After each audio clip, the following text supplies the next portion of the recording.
La Bouillave sur YouTube.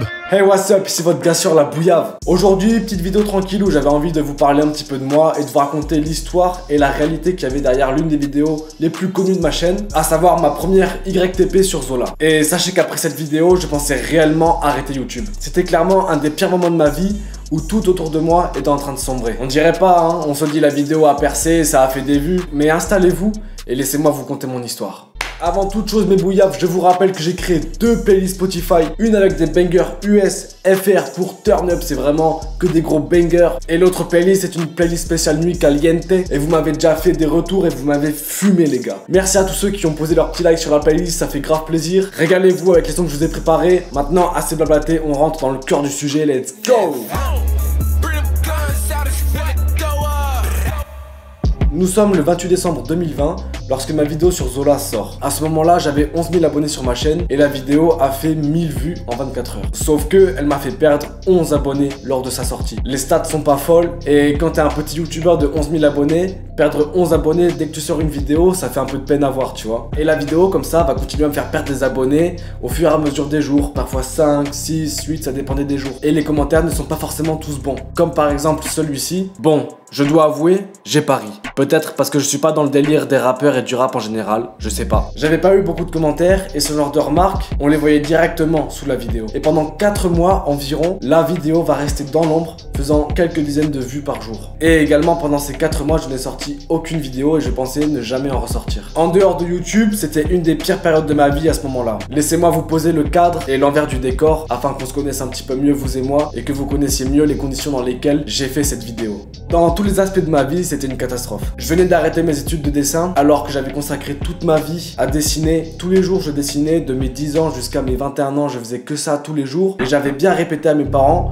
que je ferais que ça dans ma vie et rien d'autre. C'était mon seul but, devenir dessinateur de bande dessinée. Peut-être un jour, je vous expliquerai pourquoi j'ai arrêté le dessin et les causes qui m'ont fait arrêter. Si ça vous intéresse, vous me le dites dans les commentaires. Bref, du coup, cette situation, je veux complètement changer de chemin de vie, a créé un peu de tension avec mes parents et mes parents ont décidé que je continue à faire des études. Mais moi, c'est pas ce que je voulais parce que j'étais déclaré auto-entrepreneur depuis juillet et je faisais du e-commerce. Donc je me disais que j'allais pas reprendre les études et que je pourrais réussir à me débrouiller sans structure. Sauf que mes parents sont de la vieille école et il faut pas leur en vouloir et ont décidé que je reprenne les études. Afin d'éviter d'avoir plus de tension avec eux, j'ai accepté de faire 1 an d'études dans une école de management et j'ai bien dit à mes parents que jamais de ma vie je n'aurai un diplôme. D'ailleurs, j'ai des histoires marrantes dans cette école.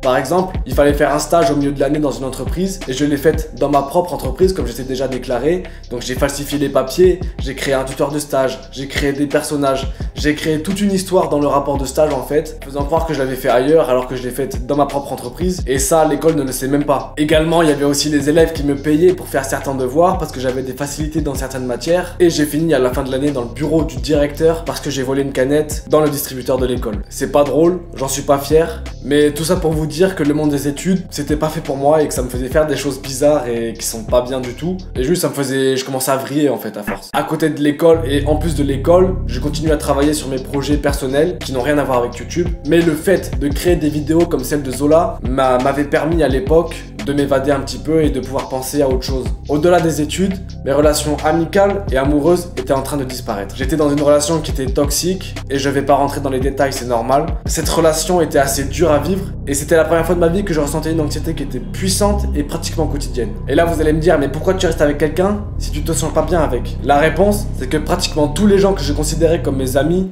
m'ont rejeté à ce moment-là. Et là encore, je vais pas rentrer dans les détails. En gros, j'étais pratiquement seul dans ma vie et heureusement que j'avais mon meilleur ami sur lequel je pouvais compter dans ce genre de situation.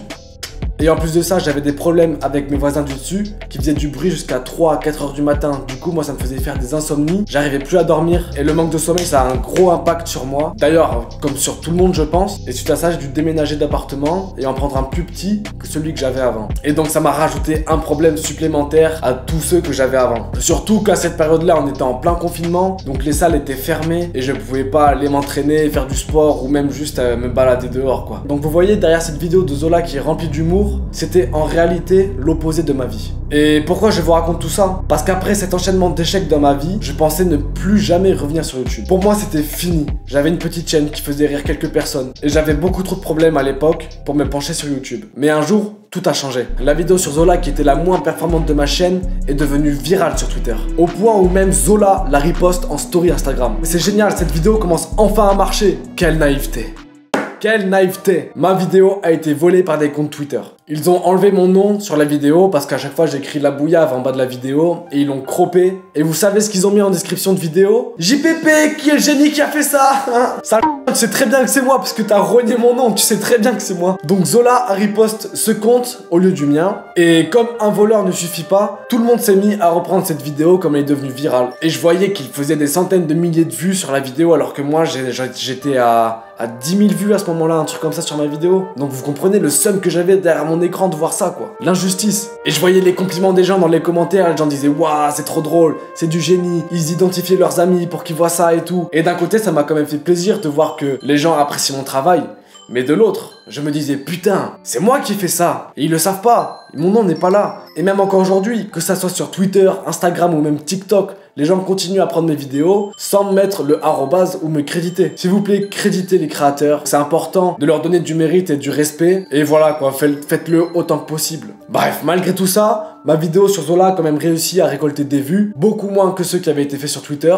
Mais j'étais quand même content parce qu'on est passé vers les 300 000 vues, quelque chose comme ça. Donc vraiment, c'était super cool. Malgré tout ça, j'ai continué à travailler, à améliorer mes vidéos, j'ai pas lâché. Et petit à petit, je commençais à prendre en notoriété. Et même encore aujourd'hui, c'est que le début. Et depuis ce moment-là, en septembre 2021, j'ai décidé de partir de France. J'ai quitté ma copine, mes amis, pour venir ici, seul, à Barcelone, sans connaître personne, ni parler espagnol. Au final, la morale de tout ça, c'est que je savais que la vidéo sur Zola était bonne et drôle, parce que moi, elle me faisait rire. Mais face à son échec, j'ai abandonné. Et je pensais que YouTube, c'était fini pour moi. Et que j'avais aucune opportunité avec. De voir la perte d'abonnés, de voir les mauvais retours, de faire pas beaucoup de vues. Ça m'a vraiment démotivé, et tout me montrait que cette vidéo était nulle au final. Mais il fallait patienter, attendre 6 mois, pour que la vidéo en laquelle j'avais cru puisse avoir du succès. Et tout ce travail aujourd'hui m'a apporté des bonnes choses. Que ce soit la vidéo d'Ayoub, le coup de pouce de Mr V, la force que vous m'envoyez en DM, le fait que Vald ait riposté ma vidéo sur Twitter. Même si mon compte Twitter s'est fait hack derrière, bon c'est pas grave. Mais voilà quoi, ça m'a vraiment apporté du bonheur quand même à un moment. En gros, je vous ai raconté ma vie et les difficultés que j'avais pour vous dire que si vous croyez en ce que vous faites et que vous pensez que ce que vous faites c'est bien, continuez de le croire. Car si vous lâchez pas, un jour vous serez sûrement récompensé. Et restez patient car même avec les pires démarrages, on peut atteindre des belles choses quand même. Je sais que cette vidéo ne fera pas beaucoup de vues, mais ça me tenait quand même à cœur de vous montrer l'envers du décor pour que vous me connaissiez mieux aussi. Moi je suis un youtubeur débutant, je suis vraiment petit dans ce milieu et vous voyez que j'ai déjà une petite histoire. Alors imaginez les grands youtubeurs ce qu'ils ont à vous raconter et ce qu'ils vous cachent derrière aussi. Parce que c'est bateau ce que je vais dire, mais c'est comme sur Instagram.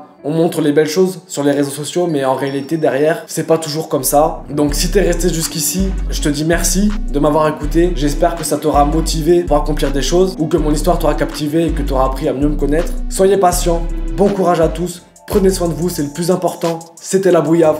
Ciao. Je pensais pas qu'il y aurait autant de problèmes sur le paper route. Je cherche pas à l'évesquer, moi j'ai foncé dans le ground. J'ai mis l'argent dans le sac parce qu'il y a des stick around. Tout le monde est là quand ça va pas, quand j'étais down.